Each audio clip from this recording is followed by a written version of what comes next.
Nguyen Tien Tuat. Ce quartier populaire, situé au centre d'Ho Chi Minh Ville, est ce que l'on appelle un KTT, un ensemble de logements collectifs construits avant 1975 pour répondre à une pénurie de logements. À Ho Chi Minh Ville, il existe près de 400 immeubles de ce type et à Hanoï, une quarantaine de quartiers concernés.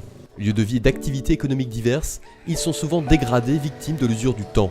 Leur rénovation constitue aujourd'hui un défi majeur pour les villes vietnamiennes.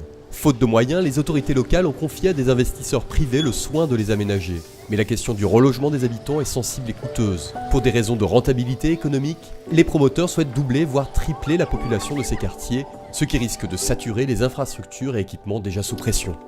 Pour discuter de ces enjeux, le PADI, Centre de prospective et d'études urbaines, ainsi que l'AFD, Agence française de développement, ont réuni près de 50 cadres des services techniques des villes d'Ho Chi Minh Ville, Hanoï et Da Nang, à l'occasion d'un atelier visant à identifier les principes d'aménagement durable pouvant être intégrés dans la conduite et la gestion de ces opérations. Le 62e atelier du PADI depuis 2006. À travers cet atelier qui porte sur la rénovation des quartiers d'immeubles collectifs des villes de Da Nang, Ho Chi Minh Ville et Hanoï, nous tentons de partager l'expérience des villes de la région Auvergne-Rhône-Alpes et de développer des pistes de réflexion, des outils et des méthodes de travail pour améliorer la conception et la mise en œuvre de ces quartiers visant à l'amélioration de la qualité de vie en ville.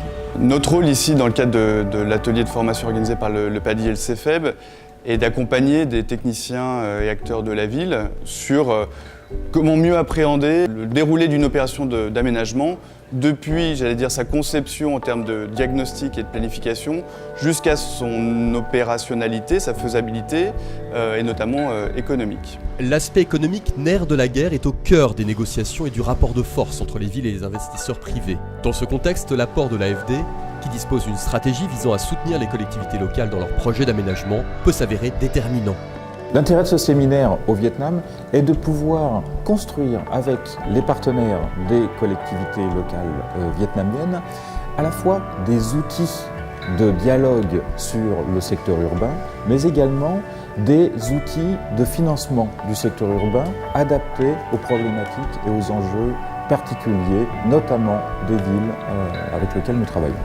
Parmi les enjeux qui conditionneront le visage des métropoles vietnamiennes du futur, l'intégration de critères d'aménagement durable pour éviter l'isolement de ces quartiers du reste de la ville, tout en préservant l'environnement, le tissu économique existant et la mixité sociale.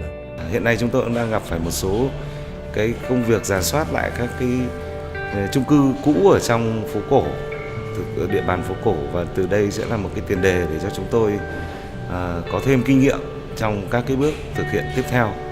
Các cái nhóm tới thì từ nhiều cái sở ban ngành khác nhau đem đến những cái nguồn kiến thức khác nhau, bổ sung cho nhau, làm cho kiến thức của mỗi học sinh đều được tăng lên. À l'issue de l'atelier, un livret pédagogique indiquant les recommandations des experts français ont été partagés avec l'ensemble des auditeurs et leurs services en vue d'apporter de nouveaux éclairages pour passer à l'action.